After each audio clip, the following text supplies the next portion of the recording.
চাকুরি বহালের জন্য অর্থের দাবিসহ আরও সব চাঞ্চল্যকর অভিযোগ উঠল তেলিয়ামুড়া আরডি ব্লকের অধীন মধ্য কৃষ্ণপুর গ্রাম পঞ্চায়েতের প্রধান সহ ওনার স্বামীর বিরুদ্ধে। অভিযোগ, পঞ্চায়েত চলছে লাগামহীন অবস্থায়, মর্জিমাফিক লুটপাট চালাচ্ছে গ্রাম প্রধান সহ ওনার স্বামী। গ্রামবাসীদের অভিযোগ, 29 কৃষ্ণপুর বিধানসভা কেন্দ্রের অধীন তেলিয়ামুড়া আরডি ব্লকের অন্তর্গত মধ্য কৃষ্ণপুর গ্রাম পঞ্চায়েতের প্রধান রত্নাপ্রভা দাস দীর্ঘ 25 বছরের বেশি সময় ধরে পাম্প অপারেটরের কাজে নিযুক্ত রমেশ বিশ্বাসের বেতন 3 মাস ধরে আটকে রেখে চাকুরিতে বহাল রাখার জন্য 1 লক্ষ টাকা দাবি করেন। এমনকি এই প্রধানের স্বামী নির্মল সরকার, যিনি কিনা আবার বিজেপি খোয়াই জেলা কমিটির সম্পাদক পদে রয়েছেন, উনি নাকি নিজের স্ত্রীর পঞ্চায়েতের প্রধান হওয়ার সুযোগকে হাতিয়ার করে নিজেই পঞ্চায়েত পরিচালনা করেন, যার ফলে পঞ্চায়েত পরিচালনার ব্যবস্থায় ভয়ঙ্কর রকম অনিয়ম দুর্নীতি জাগিয়ে বসেছে।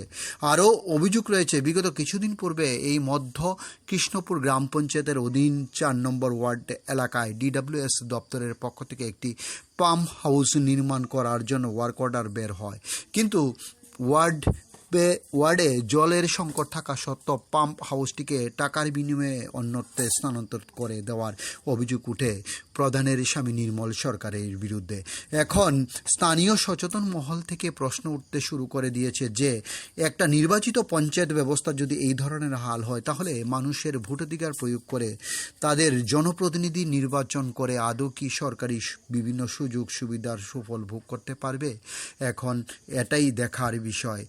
এই মধ্য কৃষ্ণপুর গ্রাম পঞ্চায়েতের এই হালের সংবাদ প্রকাশের পর তেলিয়ামুড়া আরডি ব্লক এই পঞ্চায়েত ব্যবস্থার শুদ্ধিকরণে কি ভূমিকা গ্রহণ করে। ডিউ রিপোর্ট, খোয়াই টাইমস বাংলা।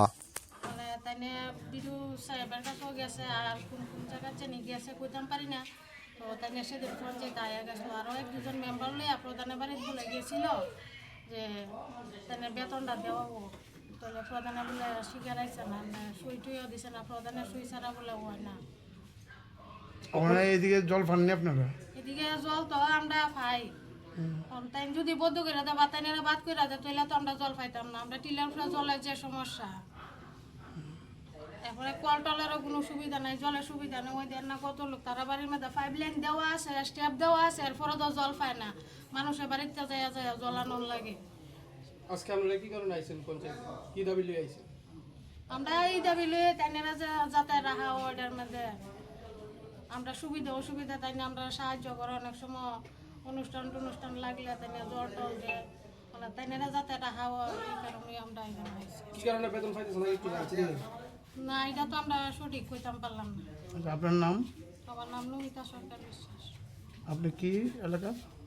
আমি 4 নম্বর ওয়ার্ডের মেম্বার।